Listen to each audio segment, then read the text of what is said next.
Alright, and we should be live. Let's double check the microphone. Okay. Yep, still paranoid. Alright, so yesterday, first stream was fine for like the hour before I had to go grab my brother. Second stream, though, I probably pushed myself too hard. I wanted to keep working on braids, but I was more than a little out of it. I had trouble finishing sentences. Um, at one point, I actually noticed that I couldn't really pronounce the letter S in sentences very well, like way more so than normal. I think I have a little bit of a lisp, but I was full on like slurring into SH territory. My tongue felt like bloated in my mouth. That was not great.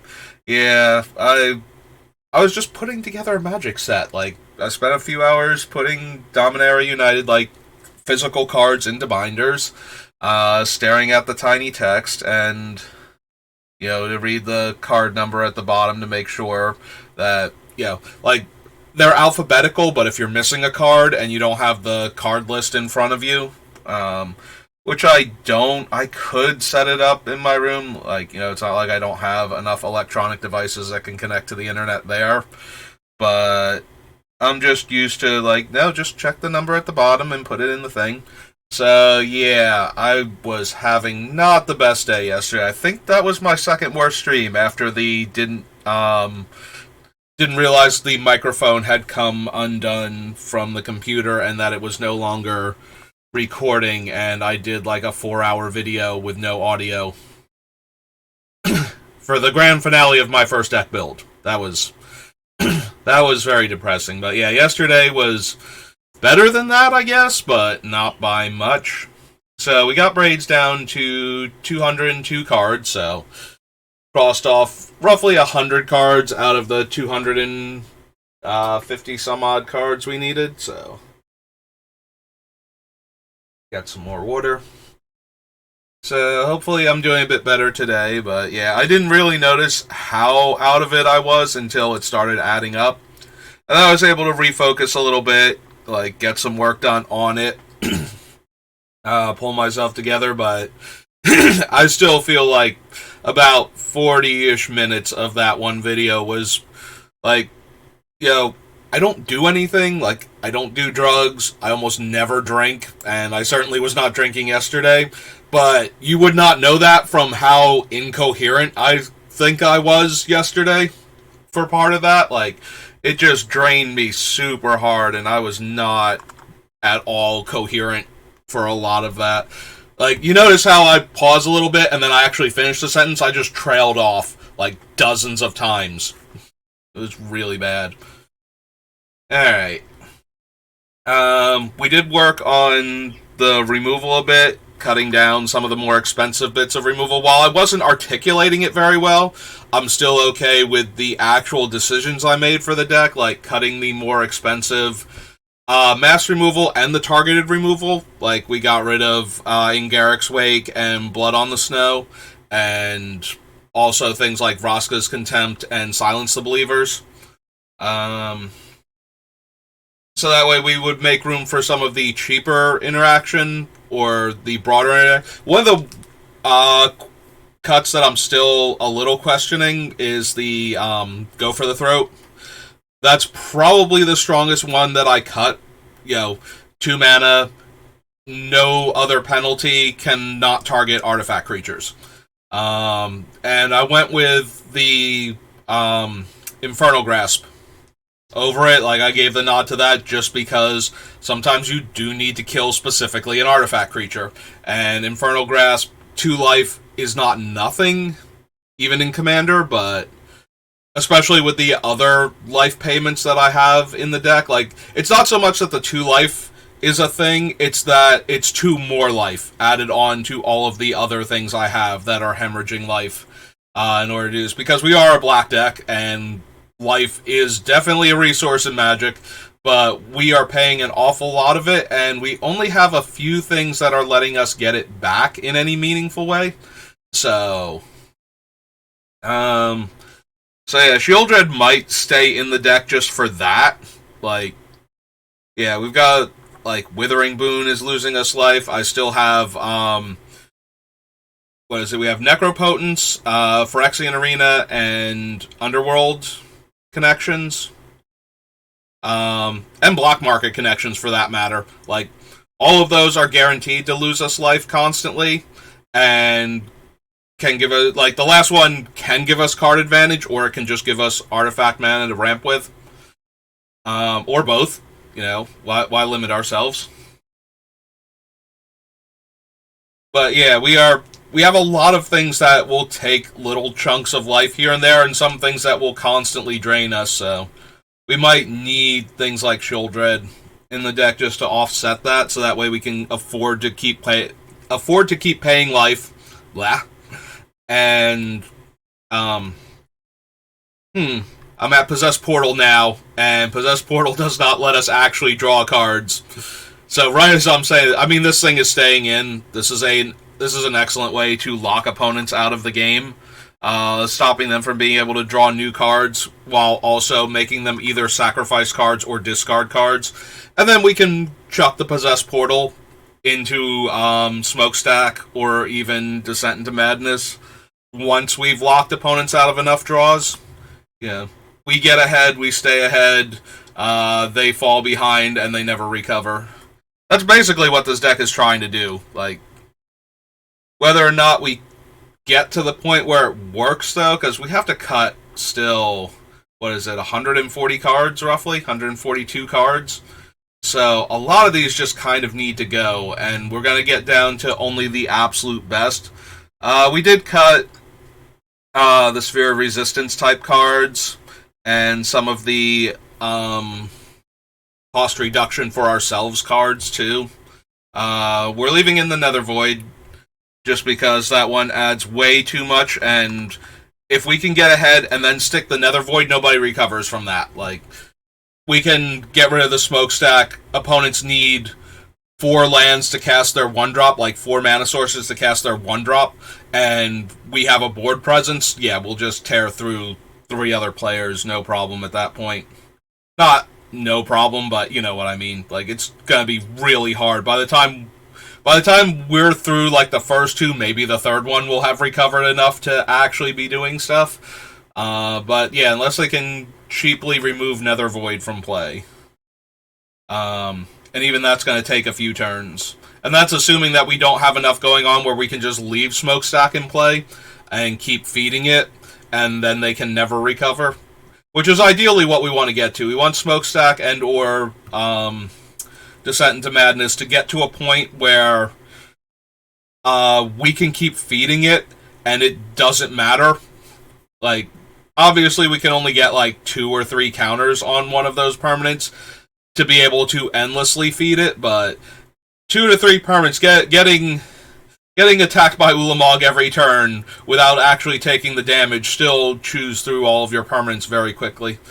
So, should be fine. And then, of course, we have various Pox effects. Pox, Death Cloud, Fraying Omnipotence.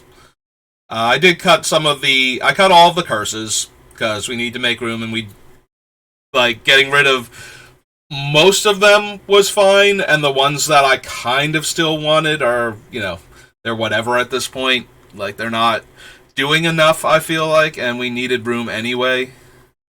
We also need to figure out, I do want some number of, Leyline of the Void effects, but I don't know which ones yet. One of the easiest ways to get around our Smokestack is to use similar strategies to what we're using to feed it. So, large numbers of token producers. We can't really stop the opponent from making tokens. We just have to be killing them as fast as they can make them, basically.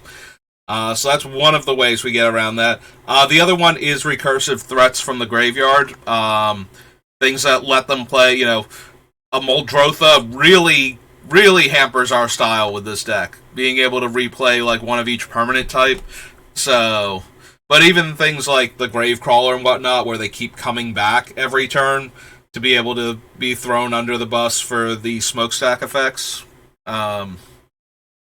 just kind of deflates our potential there to lock them out of the game. Like, it takes that much more effort to force them to start losing stuff when they have a continuous supply of things that they, even if they mind getting rid of them, it's still better than, having to sack your lands because you have no other permanents type of deal. So the more we can restrict that, the better we're doing.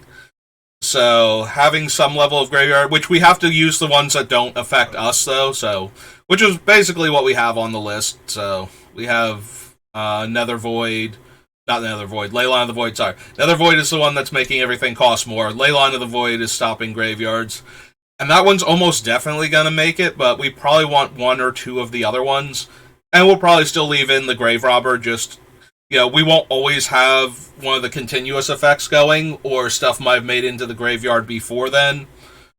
So we just want a way to eat the cards out of their graveyard to stop the utility of it, but certain cards are going to get around that unless we eat every single card of certain types, so just to make it easier on ourselves. And sometimes we'll flip the Grave Robber, and it'll be the 4-2, and that can reanimate dead creatures, which is, great for us until they start playing Crucible of Worlds, or the, green... No, I'm thinking green creature, not Randy Namp, the other one that double triggers landfall also, like the 6-drop guy. I always forget his name, but he's in a bunch of my decks, because he lets you replay land, and as you may have noticed, I love fetch lands in Commander, so getting to replay all of my lands and sometimes double triggering landfall things that make it into the deck, both good. But yeah, we need to figure out, because I think I have 4 or 5 of them on the list. Let's see what they are, actually. I'm pretty sure the Leyline is first, but let's just double check. Void, Infernal Darkness, no to all of those. Stone Jet Medallion, Grave Pact. Yeah, no, none of these so far. Junk Diver, Dynamo, Tanglewire, Altar, Arena, Dawn of the Dead. Nope. Possessed Portal, Grave Robber. Alright, so the first one is the Leyline of the Void. That's the one. Vader, Endrixar, Imps Mischief, Magus, Deathrender, Dread, X-Mage, Revenant, Pawn. Yeah, I kind of stopped on the Bojuka Bog, but that's more in the same category as the Grave Robber.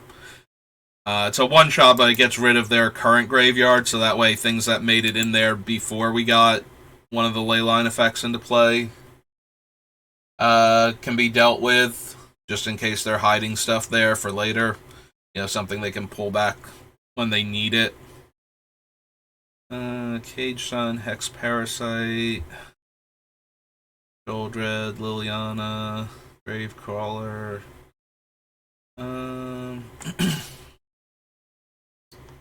Card in hand. Harvester, Underworld Connections, Crypt Gas, Slumlord, Thrall. That's true. With all the stuff that exiles, the Ogre gets a bit weaker. It still matters for our stuff, though, so it still works. And we're not always going to have a Leyline effect in play, which again is why we need things like the Grave Robber still, so that way things that get into the graveyard before we get the thing down can still be dealt with when they need to be.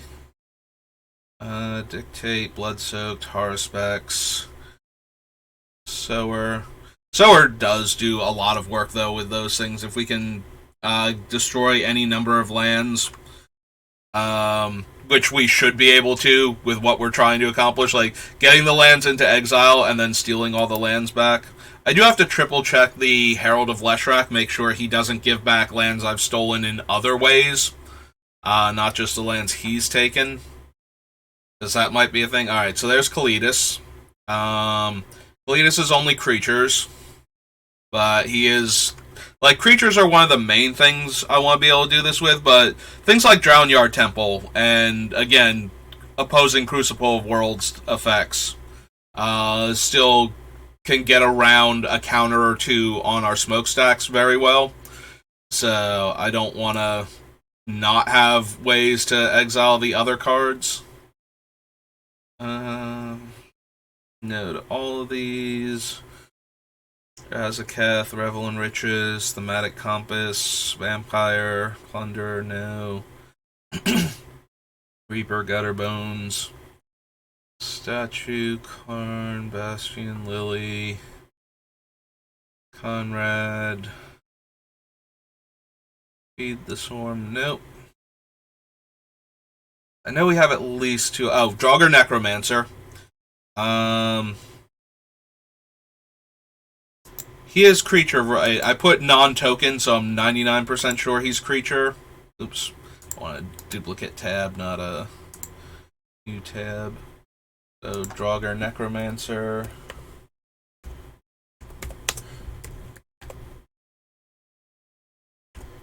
That should be good enough to find him. Ah, are you kidding me? You can't find Necromancer? Or am I spelling Draugr wrong? How about that? Is that good enough for you? Can you find him now? No? Must be spelling Draugr wrong then. Go back to Gatherer. No thank you, Gatherer. Here, let's full screen it so it'll auto-complete. Oh, there's no E. It's Draugr, but without the E at the end. Okay, I see what it is. If a non-token creature an opponent controls, so he falls in the same category as Kalidas, where he can only hit the creatures. So that is 3 though. Nexus, Wandering Archaic. Gisa is also only creatures. So, like I said, the Leyline is definitely staying in, but now we have 3 in a row that are only creatures. Which makes me think that the Shadow guy from Modern Horizons has the best chance of making it in. Rider, Persistent Specimen, Bloodcaster, Shinji, Vivisector, Shadowrite, Sholdred, Cruelty, Tutor, Titan, Skeleton, Staff, Trading Post, Resonator, Xanthrid Necromancer, Hangerback, Tomb, Fraying Omnipotence, Open the Graves, Red Presence, Yang Sword, Yawgmoth. There he is, the Void Walker. So that brings us up to 5.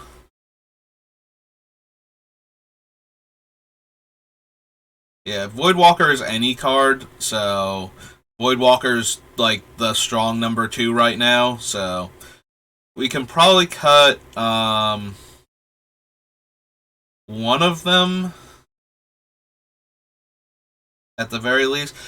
It's probably gonna, so we cut Gisa, I think, because eventually she will put the cards back in their graveyard when we get them back as whatchamacallits, as the decayed zombies. So that's probably the weakest one out of all of them for that. It does give us more bodies to feed to our other things, but we have plenty of cards for that. And her primary purpose was because she was exiling stuff, and that's not actually what she's doing. She's temporarily exiling it, and then if it makes it back to our turn, then she puts it into play under our control, and then when it dies, it goes back to their graveyard.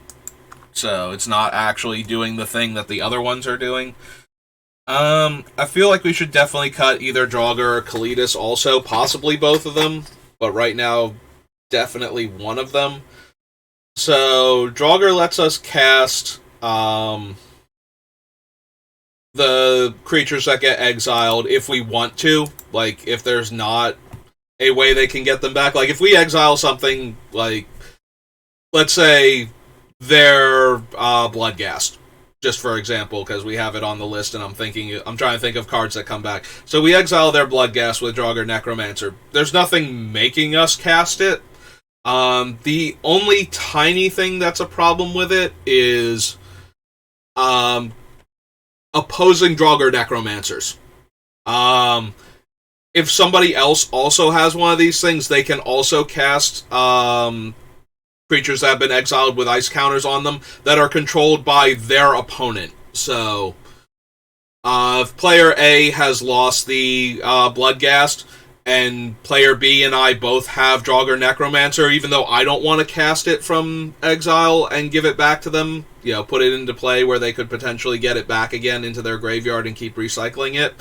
That doesn't mean that, player B doesn't want to do that, and we'll cast player A's creature so that they have something to sacrifice to our smokestacks effects. So, that might be a mark against it.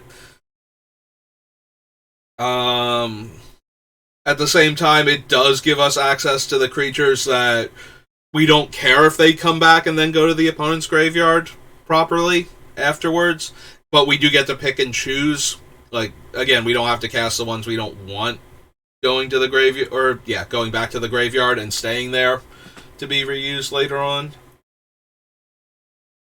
So, but Kalitas just exiles them and gives us token creatures right away without any further mana investment. So the trade-off is that we don't get any of the powerful abilities of any of the creatures, but we don't have to invest any mana into them in order to get more bodies to feed to our things either. And there's no, random percentage chance that somebody else also had... somebody else also having Kalitas just means it matters which one of our replacement effects winds up exiling the creature, who gets the 2/2 out of it. So, yeah, we just don't have enough room for all of these effects, and I think the fact that the creatures are free with Kalitas versus having to pay for them and getting the upgraded versions with the Necromancer probably means that Kalitas wins. So, yeah, let's cut the Draugr Necromancer also. Get us down to an even 200 cards. That should be, good enough for graveyard hate for the deck. So, yeah, only 140 more cards to go, and we'll have every single card done. 140 cards.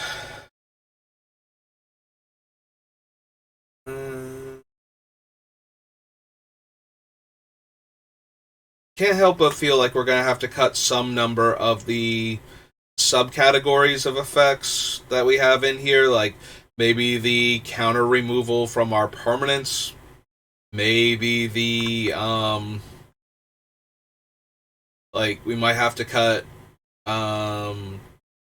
Infernal Darkness. If we cut the counter removing aspect of it so that we can't downtick Descent into Madness and Smokestacks, then we'll almost definitely cut Infernal Darkness, because there's only so often we can pay Black and a Life on top of having to pay Black and a Life extra for every time we've already done it before that thing has to go away. And locking opponents out of the game for a couple turns can be super helpful, but we have other stuff that does the same thing. We literally have Contamination down here that is also trying to do that. So, and does it better, too. Contamination actually makes it so that their swamp only produces black, whereas Infernal Darkness makes it so that all the mana it produces... if you have the Urzatron set up, Infernal Darkness will let you tap for 7 black. Contamination only lets you tap for 3 black. It doesn't care that your things are the Urzatron. Instead of getting 3, 2, and 2, you only get 1 black mana each. So, Contamination is winning on multiple fronts right now for me.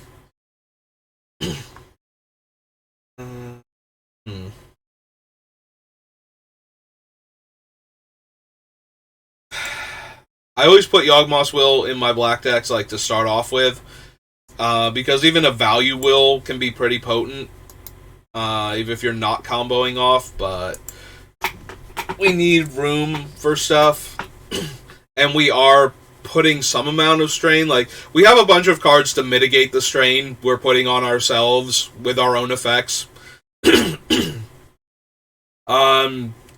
Notably, like, we're losing permanents also, so if we do start losing a land every once in a while, like, Desolation will almost definitely kill one of our lands every turn that we do anything. We only have so many artifact mana sources to work with, so...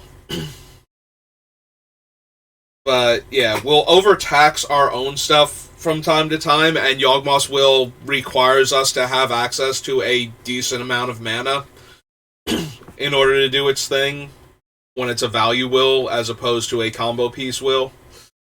So, I think we're safe to cut it.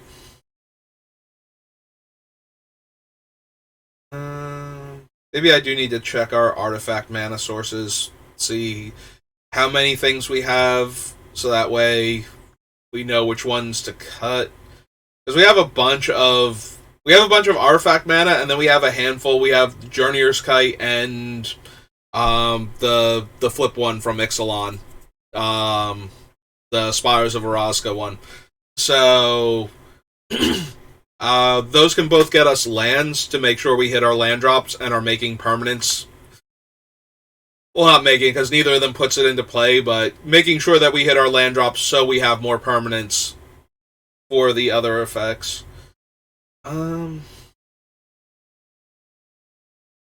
Is Smallpox too small? Like, it gets rid of a land and a creature from play, from each player. But it's a one-shot effect. So regular Pox and Fraying Omnipotence. Like, we already cut the Undercity Plague, but that's because it literally only affects the one player. Whereas Smallpox at least is hitting everybody at the cost of hitting ourselves. So maybe that one can go. Gotta make room somehow. We got like 140 cuts we still need to make. Some things have gotta go.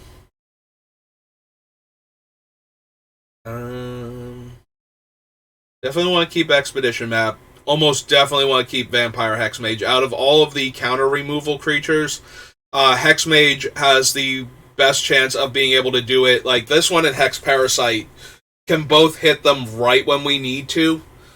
The Thrall Parasite can, but it taps to do that. And it costs us 2 life. Maybe the Thrall Parasite can go. Maybe that's the weakest one. The Thrall Parasite is down in, like, Return to Ravnica era, I think. Yeah, there's Hex Parasite. Do we need to get rid of... I think it is called Thrall Parasite. Yeah, we're Return to Ravnica. Yeah, Thrall Parasite. So you tap him, pay 2 life to remove a counter. So we can only remove 1 counter per turn, whereas the Hexmage and the Hex Parasite can just dump all of the counters off of it when we need to. Letting us effectively reset the cards.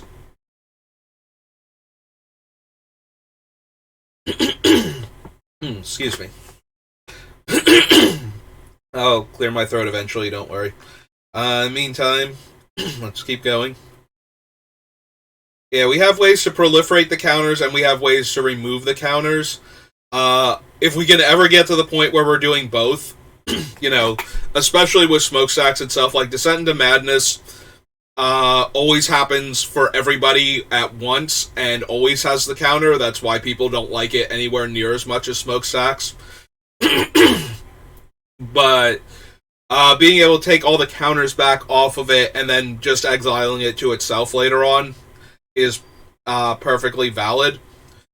But with the Smokestack especially, you can do it so that each one of its things, like putting the counter on it and sacking the permanents, are 2 separate triggers, and you control both of them. So when it comes to your turn, you can choose to sacrifice the number of permanents based on the counters first, and then add the counters after that trigger has resolved. So you'll always lose 1 less permanent, and if it has no counters on it, you don't lose anything that turn while you still get to add a counter. Then it goes through all of your opponents, and they each lose a permanent, and then right before it gets back to you, with the reusable one like Hex Parasite, you can take the counter off of it again if nobody has like a good way to outpace it. And then you can sack 0 permanents again, put the counter back on it, and let it go through like that until somebody deals with either the smokestack or the hex parasite. Now, 1 counter at a time that way is probably not very good unless opponents have fallen really far behind you. But you can have it on like 5 counters, lose like your token maker and the 3 tokens that came with it and something else, and then let everybody sack 5 permanents, and then like once everybody's down to like 2 or 3 permanents, then you remove like all but 2 of the counters off of it. Then you sack 2 things and add a 3rd counter, and now everybody's losing almost everything they have in play on that turn cycle, and then you just remove the last 3 counters, and then you can keep going around. Like, that's going to be our primary goal. That is how this deck will absolutely ruin other decks, is by getting into a position where it's doing that. And basically forcing players to have the answer now and be able to cast it now, because they won't be able to play anything else for the rest of the game if they don't. And there will be times, of course, where they will have it and will lose or have to rebuild because of that, which is why we have a bunch of the other things in here to get back effects like that. But once we get to that point, that's where it gets to where the opponent either wins the game or stops us from winning the game, or they lose. So by giving them the narrowest window possible to actually have the thing that stops us, like a lot of times in Commander, if you're not going infinite right then and there and winning the game on the spot, players will keep drawing cards, and it's Commander. There's plenty of extra card draw, so it's not just the 1 card per turn, and it's multiple opponents, so somebody has the answer somewhere in the top 15 cards of their deck, and it's just a question of, will that player get to it before the game ends? And the narrower the window for that to actually happen, the better off the deck is. So this is why this deck, I think, is one of the more potent ones we're building, mostly because it's a stacks deck. Any stacks deck would be kind of brutal at this point when built properly. So it doesn't matter necessarily that it's Braids. Braids does have a stacks-friendly effect, which is how we got onto this build for her, and I don't actually have a stacks deck put together, so I'm kind of interested to see what we can do with it.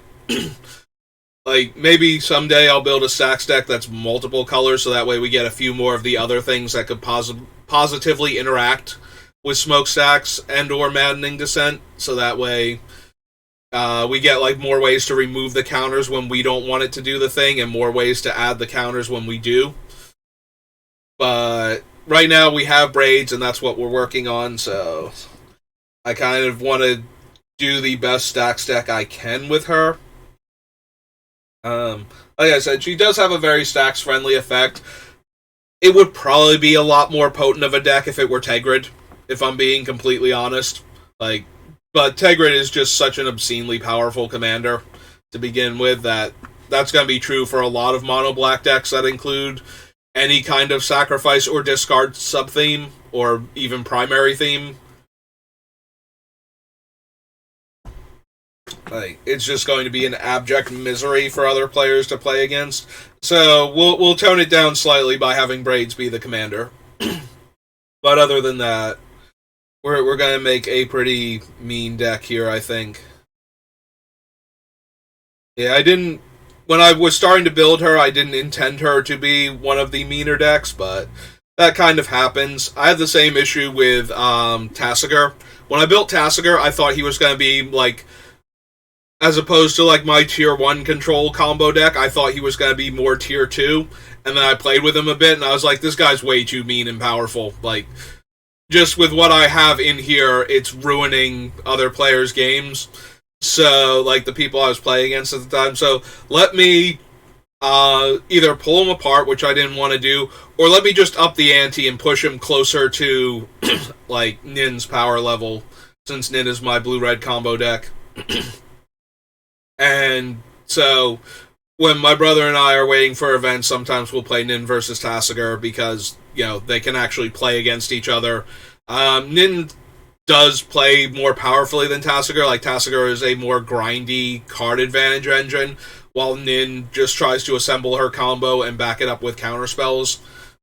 So it's a lot more likely that Nin will actually win the games because she'll assemble her combo and have just enough protection to actually go off in the turn and not get countered out. So, whereas Tasigur needs to maintain control of the game for an extended period of time against her in order to grind out enough advantage where she can never go off again, like never get her combos together.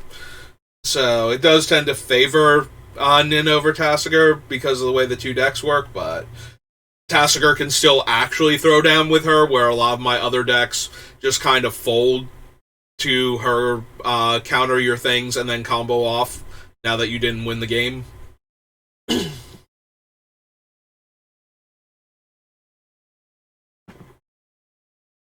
So yeah, there's that. So this feels more like I started to build like the lower power level and just kind of stumbled into the much higher power level that interacts with her in a positive way. So that's kind of what we're doing now.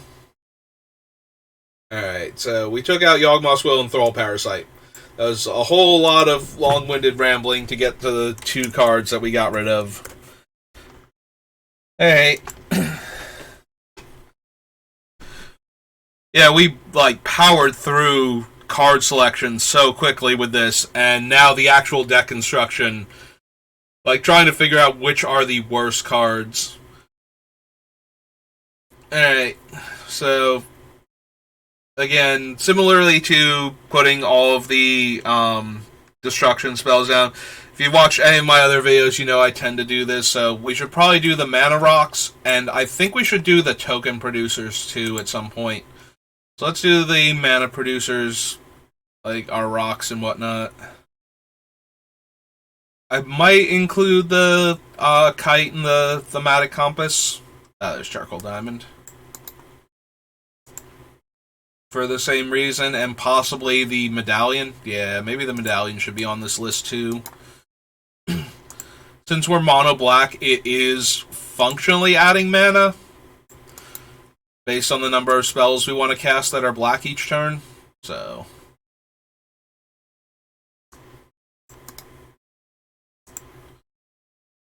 one Power Stone, Grim Monolith,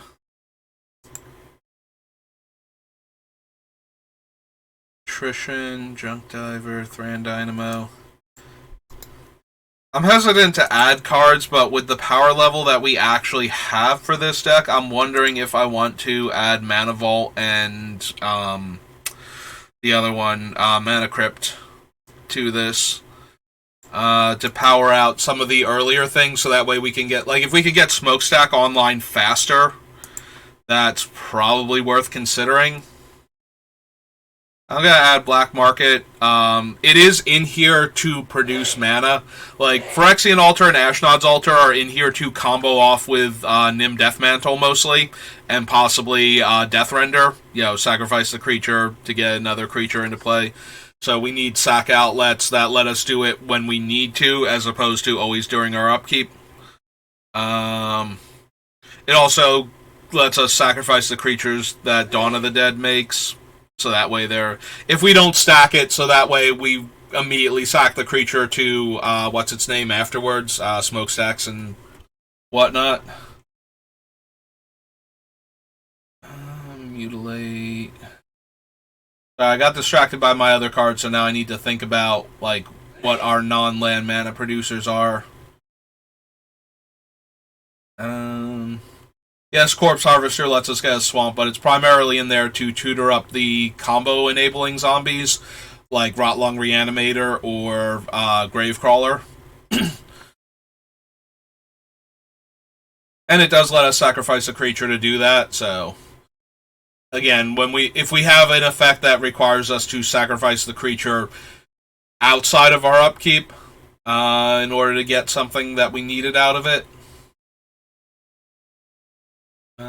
yeah, we should probably consider the kite. Cards like Crucible of Worlds, they do let us get back lands that we put in the graveyard, so they can fulfill a similar role to Journeyer's Kite, but that's primarily to offset our own thing, like Smokestacks, just to be able to replay lands every turn. It's also worth noting that while Smokestacks works great with all the things going in the graveyard, Descent into Madness does not. It exiles everything that it eats. So if we're going to run Descent, we do need a large number of token producers in order to keep feeding it long enough to not die to it and not have important cards get exiled to it. Eventually, Descent will exile itself in almost every case, unless we wind up sacrificing it to Smokestacks, but in the meantime, we need to be able to keep it going, so we need to get to a point where we can keep feeding it. So a lot of these cards do not interact with it the way they interact with Smokestacks. So that is a thing to take into account when figuring out the cards. Yeah, if we stay on the snow lands thing, Cold Steel Heart will make it in over a bunch of the other mana rocks just because it's something we can reveal off of scrying sheets. Like it's another snow permanent that taps for mana. It's another snow card to begin with, so we can reveal it and get it into our hand. That and Dead of Winter are the last two non-snow lands, I think, that we would be running. Damnation, Imps Mischief, Magus of the Coffers. Yeah, I'm thinking about so many other things. I need to go back and make sure the things I'm scrolling past that I actually was paying attention and got the things on. So, Expedition Map, again, is not in there to ramp us so much as it is to make sure we have Cabal Coffers, which sounds like a paradox because Cabal Coffers is in there to ramp us. But it's there to get Cabal Coffers or there to get Urborg, Tomb of Yawgmoth. And then if we have both of those, or we desperately need one of the other ones, like we can get Bojuka Bog or Strip Mine or Wasteland with it. If we can get Strip Mine plus Crucible going to keep the player that's the furthest ahead down even harder, or the player that's the most behind from ever getting back into it, depending on where we're at in the game. We want to be able to do that. And again, I'm talking while I'm scrolling, so let me just make sure. Yeah, we scrolled past Everflowing Chalice. And by we, I mean me, because when we're doing things and they're correct, we want to be included. When I'm doing things and they're not correct, we want that to be on me and nobody else. Cage Sun. Like, a lot of these things, they are in here for ramp. Cage Sun. Yeah, Cage Sun is definitely in here to make our deck make more mana. Which makes me wonder if Sad Robot shouldn't technically be on this list too. But he's also in here because he's great sacrifice fodder, not just because he goes and gets a land. So I don't know if I count him the way I'm counting the other things. So if we put Cage Sun on there, does that mean we need Cryptghast and we need to go back and get an Arcana Revenant? Kind of feels like we do, doesn't it? Like, if we're going to count Cage Sun. Also, I don't think... Did I cut the lens? Is the lens still on the list? Did I scroll past it and not notice it? Hang on, we're going to go back up to Mirrodin real quick.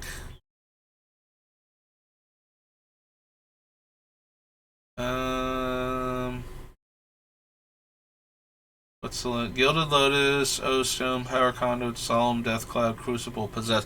So I guess I did cut the lens then? That makes sense. The lens was one of my least favorite of the cards that we were using for that type of effect. But now we need an Arcana Revenant. Which... Yeah, there she is. Okay. So let's copy an Arcana Revenant. Alright, and then we had Cage Sun down here. Parasite, Karn Liberated, Liliana, Gravecrawler, Mikaea's Blood Artist, Closet. Yep. Okay, so there's Cryptghast. Right, we didn't actually put it on the list yet. We're up to 14 cards for our mana acceleration. Burnished Heart is in there to get 2 lands for us. So I think we can put that on the list. Astral Cornucopia. Dictate, Bloodsoaked, Harspex, Hedron Archive.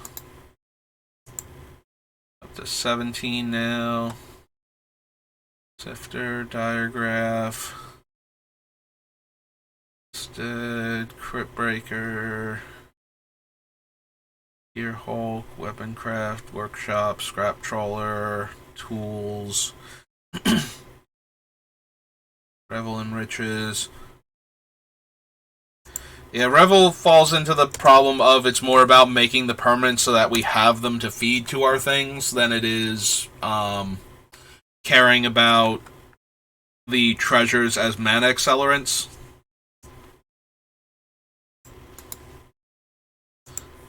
So I don't really feel like it goes in as mana production. Same with Pitiless Plunderer. Like, yes, we will use those treasures for mana when we need to, but that's not their primary function in the deck, so. Vader, Lily, Murderous Rider, Sir Conrad, Bastion, Feed the Swarm, Skyclave,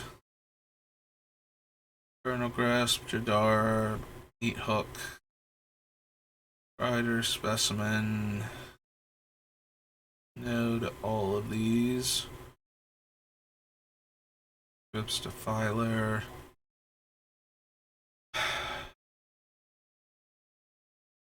Cruelty. Seal, Tutor, Titan. Yep. Is that all of them? Graves, Dread Presence.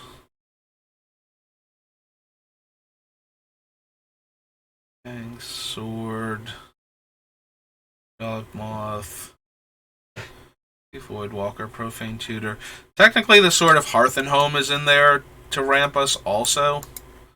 So, like, we cut the Sword of the Animus, but we do still have the Sword of Hearth and Home for that. Pool Caller, Landscape, Overseer, Thief. Atlas is a card draw engine. As is Idol, Scaretiller. Scaretiller falls in the same category as Crucible. It's more there for our combo. Escape Refractor, yes. Up to 20 out of 24. Dice Catcher, Glassheart, Camber, Technomancer, make an example. Connections. I mean, we do make treasures with connections early, but that still feels like making more permanents. Same with Barakos. Like, we're putting them in there to make permanents so that we have them to sacrifice. Walker deck and other. Okay. So, these are all of our mana ramp cards. Putting extra space there. Okay. Scroll down, we go Soul Ring, Charcoal Diamond, Rhinestone, Jet Medallion, Warm Power Stone. Oops, Grim Monolith. I'll fix that. Monolith, Thran Dynamo.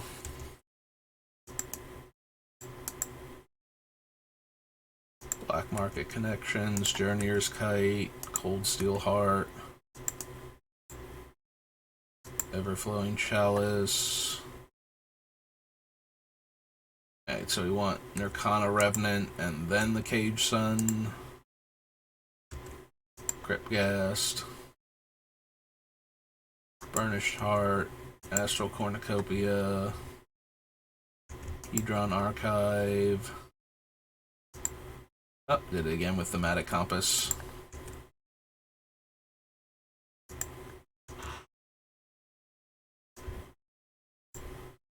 Sword, Manescape, and that should be all of them. Okay. Yeah, we can ramp with a couple of the other cards in our deck, but these are in here primarily to be mana sources, and nothing else. So, I almost definitely want to keep Astral Cornucopia and Everflowing Chalice, since they make more mana the more counters they have on them. So those two are almost definitely making it in. I really wonder if we don't want Mana Crypt and Mana Vault now that the deck is starting to look the way it is. Like, casting what's its name? The actual stacks, like, super early. Basically doing what Vintage Stacks does. You want to cast the stacks super early and kill all of your opponent's permanents, or get Nether Void down. Like, if you have never played against a deck that has gone turn 1 Nether Void before, it is really miserable to have to try and recover from that. Especially depending on how they go about casting it. Like, if they have a bunch of cheap artifact mana and then slam Nether Void within the first turn or two of the game, that basically locks people out of the game for several turns and gives you plenty of time to set up. And yes, all of your stuff is more expensive too, but when you have like 3 more mana than everybody else, the fact that every spell is costing 3 mana just means that you're casting your spells and your opponents aren't yet. So, do with that time what you can. So I am kind of inclined to add in those 2 artifact spells to ramp us more, but that means I'm adding cards to the deck when we're trying to cut things, which doesn't mean that's not correct, obviously. We want to make the deck better. So the question then becomes, which of these artifact mana sources do we not need then?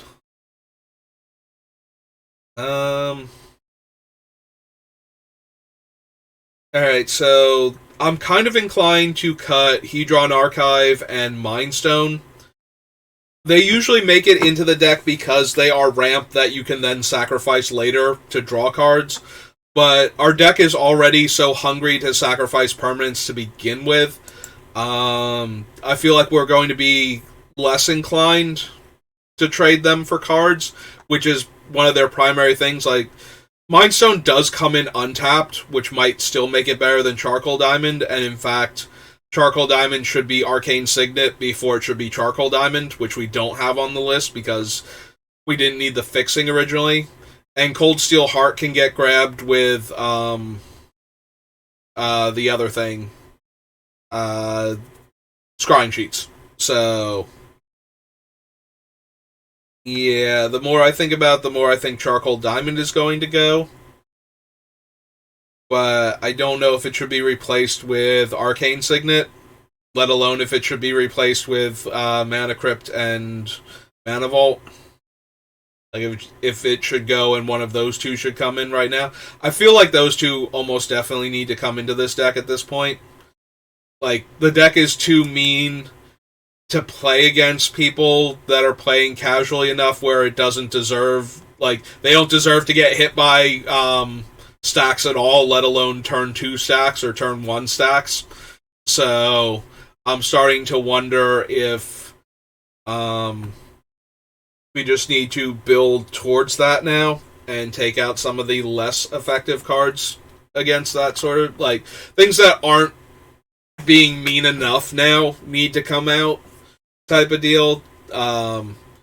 Similarly to Miracle, like, the deck that we're building now is not friendly enough to not merit those type of cards. Like, if you're not trying to kill everybody as soon as is humanly possible in the most brutal way and without letting anybody else have any fun, then you don't need to accelerate that hard with that early.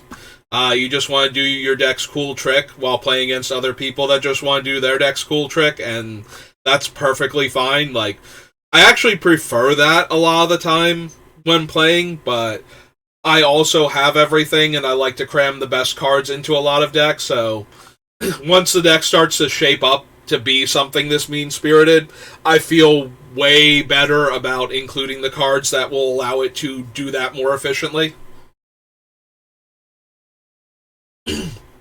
So, I'm thinking we need to get rid of some of the other rocks and replace them with those cards. But now that I'm trying to make it more mean-spirited, I also kind of want to keep more rocks in the deck for that same reason. We probably don't need Hearth and Home. We do have a lot of bodies that we can equip this to and get it in for damage, and it can blink. Alright, I wanted to do the mana rocks because they're more important, but I really want to know like what our token production looks like. Because the token production is super important for everything from cards like Gate to Phyrexia, where we're using our creatures as resources, all the way up through the actual Descent into Madness, because we can exile permanents, but unless we want to include that one Eldrazi that you can cast from exile, exiling permanents is a lot harder to play with than sacrificing them, which is why Descent into Madness is such a worse smokestack effect. But if we can, excuse me, if we can keep feeding it long enough, we can probably do enough damage with it where it doesn't matter that we had to that we had to exile some permanents. I was going to say that we had to, I'm thinking in my head, like, we're sacrificing them as in they're never coming back, as opposed to our regular sacrifice where a lot of them are coming back. So I do kind of want to know what our token situation and our permanent recursion, mostly token production, because that interacts with a bunch of other cards we have on the list that we either need to get rid of or step up our token production game to the levels we need it to be at. So let's start finding the token makers. Because some of the cards we can definitely get away with, like sacrificing a creature, and that'll be fine. But we do need to be able to exile permanents for the one thing, and we also want lots of creatures that we can feed to things like attrition. And then we have a lot more permanents dying for things like Black Market, so yeah, we have recursive threats, but they're not the most mana efficient things we can be doing some of the time, so we do need token production also. We copy Rotlung, Retriever, Solemn Simulacrum, no. Rochi Hatchery, which also works super well with our proliferate effects. Vampire makes tokens.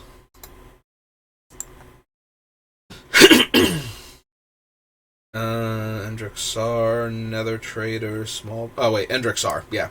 I read his name, and I'm just like, yeah, that is a magic card, and... But, yeah, no. Makes tons of tokens, potentially. Dread... Springjack Pasture, which is a land... Yeah, Springjack Pasture is one of the very few colorless lands that can actually make token creatures with any amount of consistency. Like, normally that's relegated to white and maybe green. Your Gavany Townships, the Ravnica one, like original Ravnica's Selesnya land. I'm blanking on the name of it now. Castle Arendor. I'm sorry, I just watched like the first episode of the new Star Wars series, and now I'm having trouble remembering. Like, that thing's called like Andor, and I'm trying to remember what the White Castle's name is. And it's similar. Arendelle, maybe? That could be it, or that could be another kingdom. That might be a kingdom from D&D. I'm wondering if that's one of the Eberron kingdoms, because I haven't looked at Eberron in forever. Alright. Anyway, enough trying to remember what lands. You know what land I'm talking about. Or you have no idea, in which case, Gatherer over here will help you. Or maybe another program. Like, there's gotta be stuff that's better than Gatherer. I just don't know what it is offhand. And I usually just default to Gatherer to look things up. And real quick, I scrolled past. So we stopped at Springjack. Let me double check, make sure I didn't scroll past another token maker while I was rambling. There's Pawn of Ulamog. A Clasp, Engine, Battlesphere, yes. Worm Coil, yes, technically. Worm Coil, don't be like that. On the list. Massacre Worm, Spine, Cage Sun, Hex Parasite, Sholdred, Aeus, Blood Artist, Closet, Descent, Harvester. Slumlord makes the rat tokens. Abhorrent Overlord makes harpies. Goes Downfall, Nykthos. Fate of Erebos, Bloodsoaked Champion, Haruspex, Hedron, Sower, Zulaport. Kalidas does make tokens, but that's not what he's in the deck for. That's more of a side effect of him exiling things from our opponents, so. Makes tokens. Crypt Breaker makes tokens. Marionette Master. What am I up to? 14. So this will be 15. Weapon Craft is 16.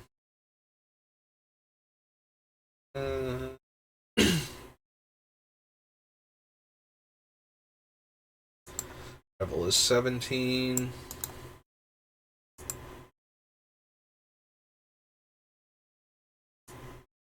Plunder is 18.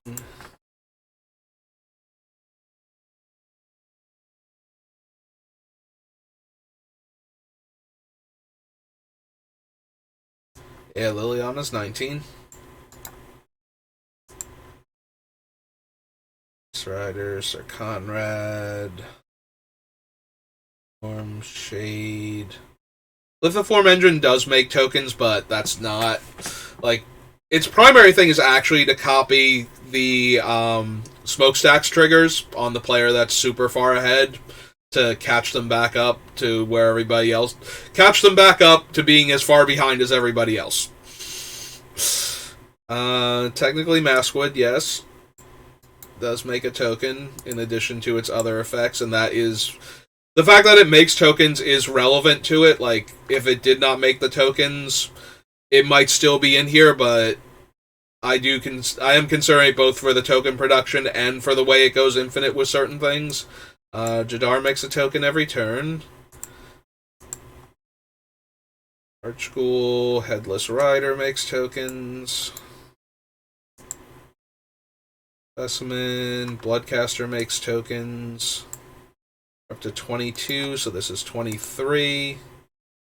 Alright, so we're on Neon Dynasty. Let's cut down here real quick so I don't accidentally put two things on the list.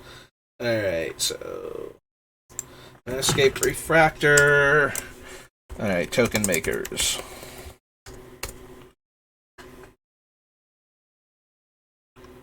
Alright, so Sengir Autocrat, Rotlung, Orochi, Skeletal Vampire, Hendrixar, Springjack, Pawn of Ulamog, Mere Battlesphere, Wormcoil, Slumlord, Overlord, Sifter, Diagraph, Crypt Breaker, Marionette Master, Weaponcraft Enthusiast, Revel in Riches, Pitiless, Liliana, yep, alright, Maskwood Nexus, Jadar, Headless Rider, and Boldarin Bloodcaster. Alright, so we clear out all of those, and we go back up to Neon Dynasties. Assassin's Ink, Biting Palm, Junji, no. Cult Conscript, Defiler, Vivisector, Shadowrite, Sholdred, Cruelty. Grave Titan makes tokens. Let's copy that. Staff, Trading Post makes a token every turn if we want it to. Xanthrid Necromancer makes tokens. Hanger Backwalker makes tokens. Desecrated Tomb. Open the Graves.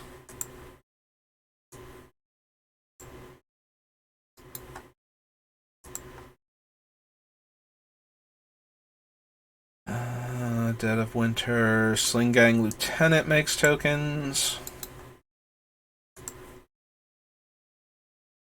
Academy Manufacturer. Does not make them himself, but once other things are making the tokens, he makes way more tokens, so he's definitely in there for token production. Underworld Hermit. Tormod. Altar of Baal makes a token once, so I don't really count that. It's also in here more to recur our other token makers. Ophiomancer, though, makes a snake every turn. Gisa. Overseer of the Damned. Aeon Engine. Idol makes a 10/10 once. Like, again, that's not really... And it's not even what it's in here for. It's in here to draw me cards when I make tokens. Blight Mound, on the other hand. Glass Heart, yes. Camber. Technomancer, yes. And there's a way to spend them on something else. Black Market Connections makes 2 different tokens. And Barakos. Alright, so we have like 40 token makers in this deck right now. So yeah, we kind of need to cut some number of them.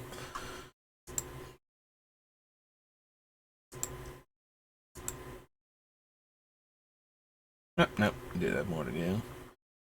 Voldarin Bloodcaster. There we go. Alright.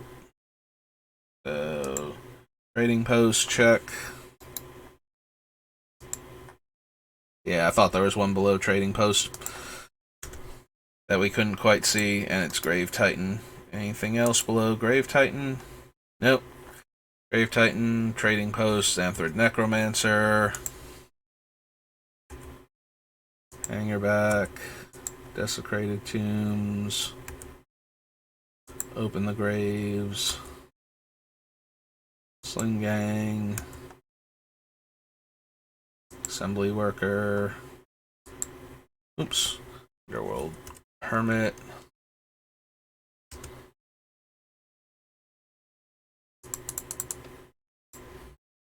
Tormod. Ophiomancer. Ghoul Caller. Overseer.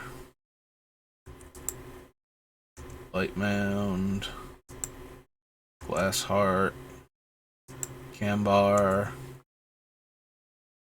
Ruthless Technomancer. Black Market. Barakos. Alright, that seems to be everybody. Alright, if we get rid of the Necromancer here. Nobody beneath him? Nope. Okay, good. Alright, so this should be all of our token makers. Alright.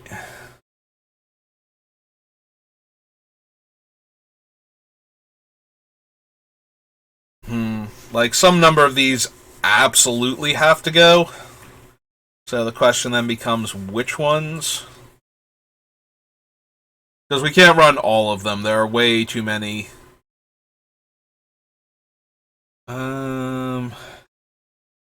Probably Abhorrent Overlord can go. It can make a lot of tokens based on our devotion to black. But it's still a 7-drop at that point. Like, if we want mass token production, we care more about getting it down sooner rather than how much of it can actually make. So I think that one's going to be a cut.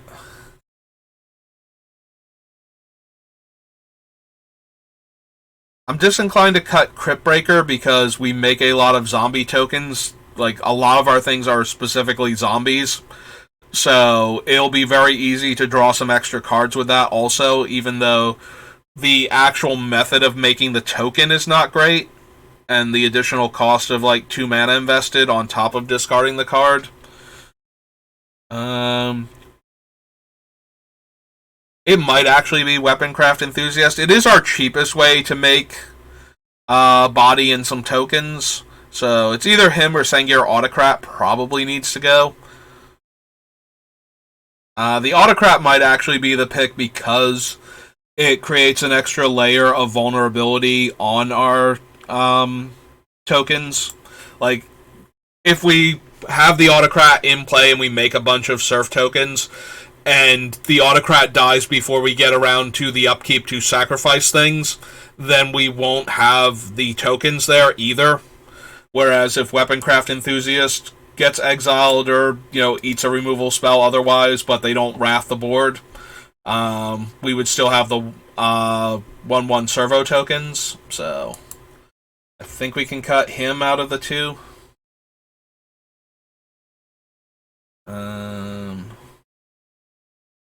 Your Battle Sphere.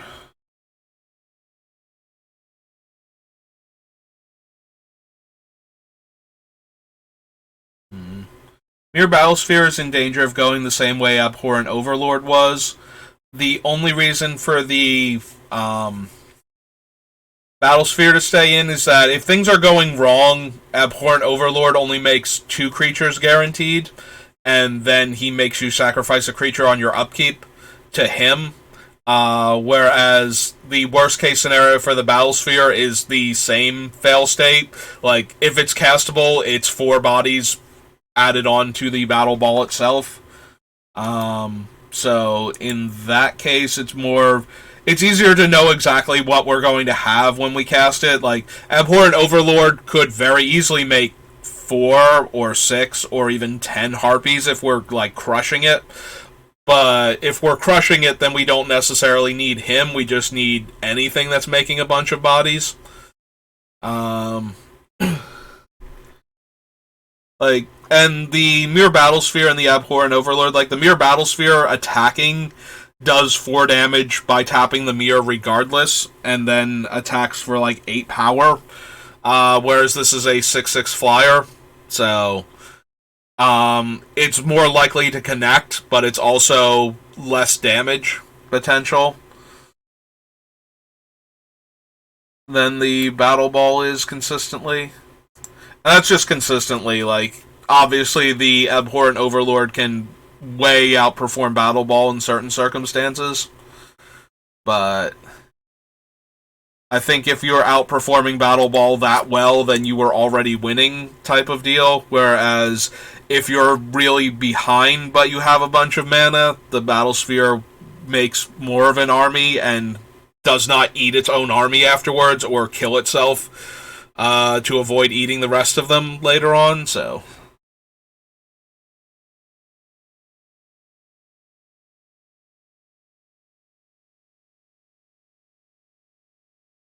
as for Overseer of the Damned, so Overseer has a lot more potential.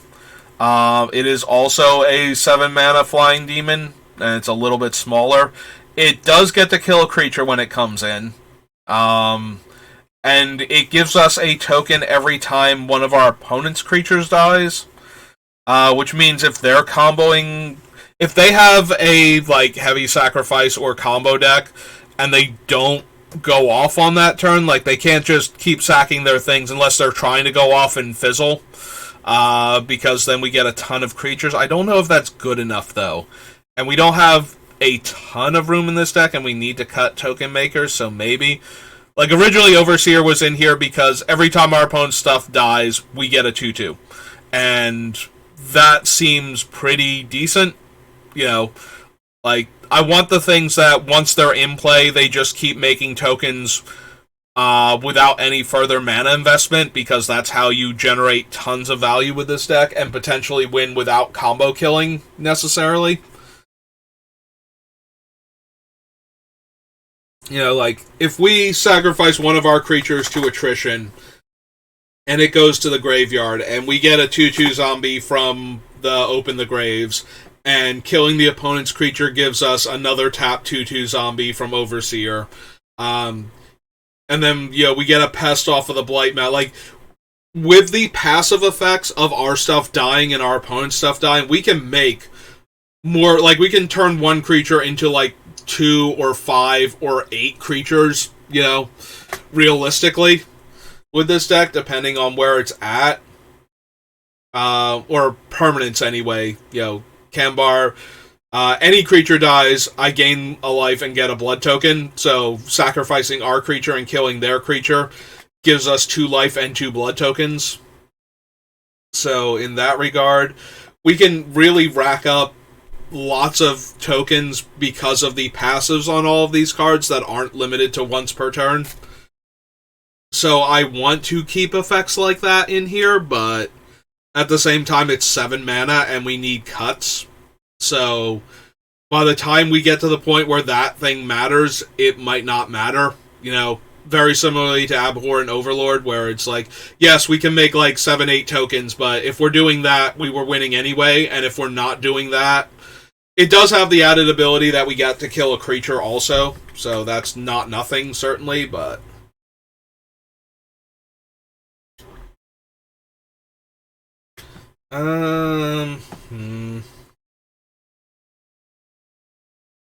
Yeah, the Sengir Autocrat and the Abhorrent Overlord I feel like can go very easily. It might be Gisa. She keeps kind of making it onto the deck because we want ways to sacrifice our creatures.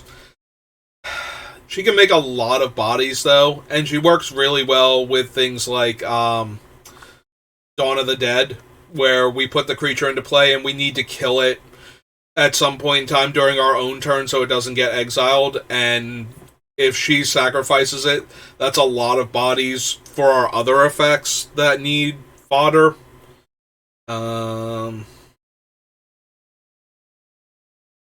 So we have the Tormod and we have the Desecrated Tomb.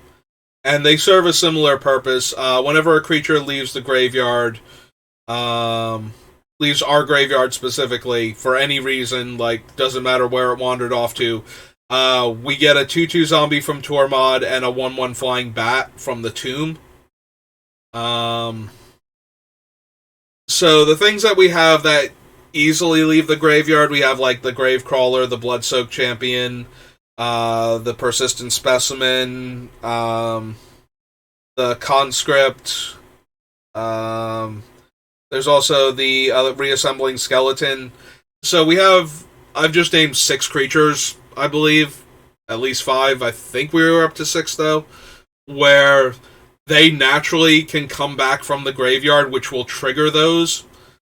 So, one of the way... and the Oathsworn Vampire, too. So that's 7 now. So, by passively getting a creature every time we do that, it allows the Phyrexian Altar and the Ashnod's Altar to team up, basically, or sometimes just the Phyrexian Altar. Like, if we're getting 3 creatures back when we pull one of these things out of the graveyard, and it's costing us 2 mana, then we're getting 1 mana, so we actually have infinite mana at that point. So I definitely want to do something like that. I'm starting to think Hangerback Walker can go. While I'm looking at him here, um, like he's fine as far as token producers go. You cast it, it dies, you get like a 1/1 for every 2 mana you invested in it, and if it sticks around, it upticks. And it's a great target for Scrap Trawler, but I don't know that we have enough artifacts left. Like, things that we're going to put in the graveyard so that Scrap Trawler can keep triggering. Like, I already want to cut the Hedron Archive and the Mind Stone, which also works super well with Scrap Trawler. The Mind Stone is a good thing to get back when the, like, 3 and 4 drop artifacts die. And, Hedron Archive is a good way to trigger him to get back, like, you know, a Crucible of Worlds that went to the graveyard or something. But we kind of would need 5 drops that can die to get back Smokestacks, and since we're not going to get it back with him, that means we need to get it back with the other ones dying, so Mirror Retriever, Junk Diver, and there's a third one that's on the list, and they all... Workshop Assistant. But 2 of them are 3 drops, and only the Mirror Retriever, I believe, is a 2 drop. So getting back them means that our 4 drops have to die.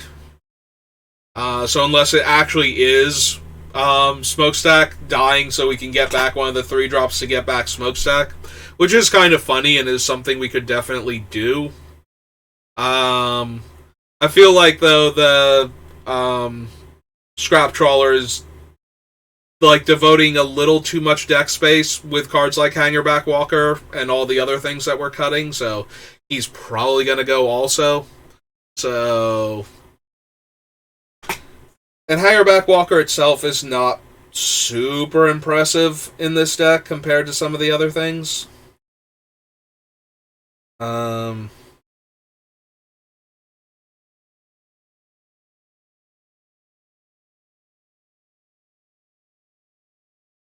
Maybe Glass Heart can go. One of the few things I like about Glass Heart is that it's making 1/1s with lifelink. So it is possible for us to gain life off of the Glass Heart, despite the fact that we're paying a life, and sometimes those tokens are going to die without ever getting into combat. But we have other life gain in the deck. We have Camber, we have Blightmound, and then we have things like Sholdred and whatnot that can gain us life. So that's not super important. It does make potentially 2 tokens a turn on its own. You pay a life, you make a vampire, you attack with one of your other vampires, and that gets you that gets you both of the tokens. You do need a clear attack with one of them, like one of the vampires. Otherwise, you're only getting 1 token per turn, like the vampire itself. It is an attack trigger, but yeah, if we're losing a vampire and getting a vampire and making the blood token, we're technically only making 1 token per turn. So that's less impressive.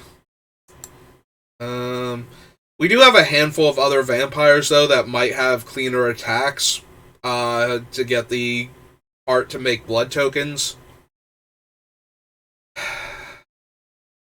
It's pretty close to it being on the chopping block. Also, I think we can cut the Overseer as a 7-drop.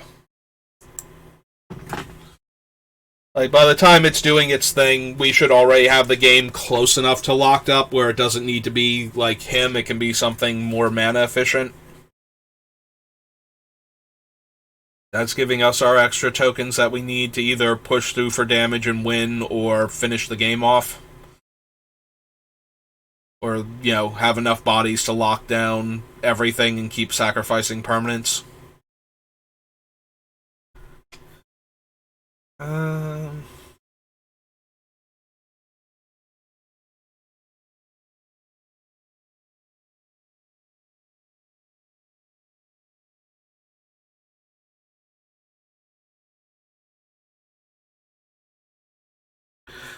I'm starting to feel like Ruthless Technomancer can go. It's got some really cool interactions. My personal favorite being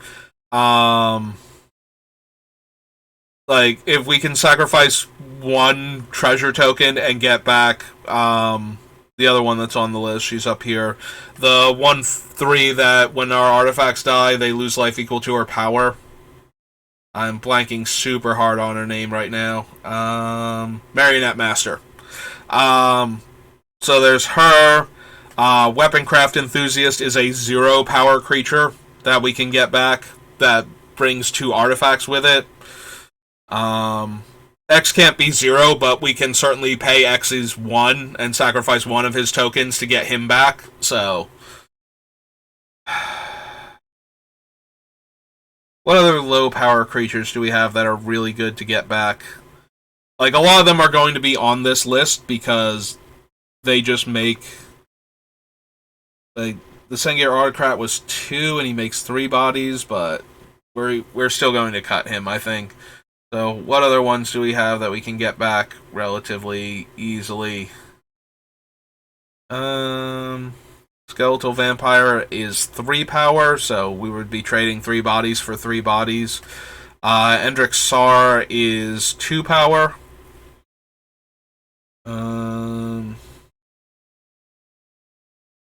Yeah.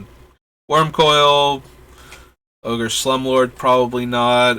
The Sifter, almost definitely not at 4. Diregraph Colossus is okay. Marionette Masters and Weaponcraft Enthusiast are among the best ones to get back, thanks to their Fabricate, meaning that they can come in, meaning that they're printed with low power, so it's pretty easy to get them back. Pitiless Plunderer only has 1 power, so we could easily get him back. Jadar only has 1 power. She has 2 power. Sling Gang only has 1 power. Technically also only has 1 power. The Underworld Hermit, it would depend on how many things. Also, we do have to keep in mind that the Technomancer requires artifacts, so it's like treasures that we're trading in, most likely, to get these things back.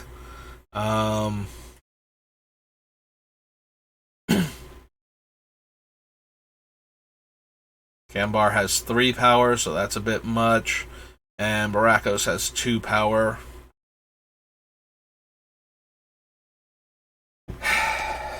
Yeah, I like Ruthless Technomancer, especially with the 2 ones from Kaladesh. Like, I think he works super well with those 2. But a lot of the other cards work well with those 2 anyway. So, yeah, I think Ruthless Technomancer can go. He can make a lot of treasure based on the power of some of our creatures. Like, we still have things like Grave Titan in the deck and Wormcoil Engine that could get us 6 treasures by sacrificing 1 creature. But that's kind of the argument for, like, Gisa also, is the high power of the creatures being turned into that many zombie tokens on some of them.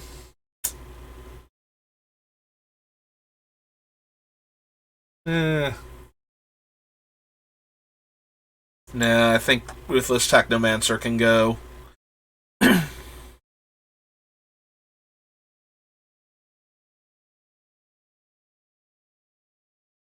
if we were making more treasure, maybe. Many of our things are actually treasure, because treasure, clues, and food are what keep Academy Manufacturer going, and we cut. Our only clue maker was the journal, so that one's gone. So, what are our treasure makers then? Because the Academy Manufacturer might actually technically supposed to go also. Yeah, I'm not seeing anything. Let's scroll back up though. I think I'm. Yeah, there we go. I wasn't quite at the top. So, creatures. Continue to be creatures. Nope. So, Revel in Riches is 1. Blood doesn't count. Post Desecrate, Open the Grave, Sling Gang. Underworld Hermit, Tormods, Ophiomancer, Ghoul Caller. I know we had Revel, so I must have like just completely glossed over the pirate. Yeah, Pitiless Plunderer. Did I do that for anybody else though? Because right now I'm seeing 2 treasure makers. That guy was 3 that we just cut. I know there's going to be at least 1 more, but if it's only 3, she makes blood.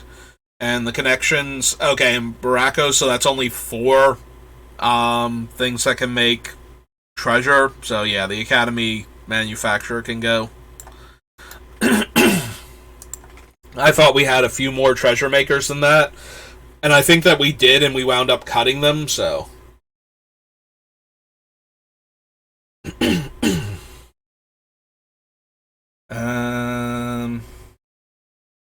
Alright, so 1, 2, 3, 4, 5, 6. That's 6 more cuts.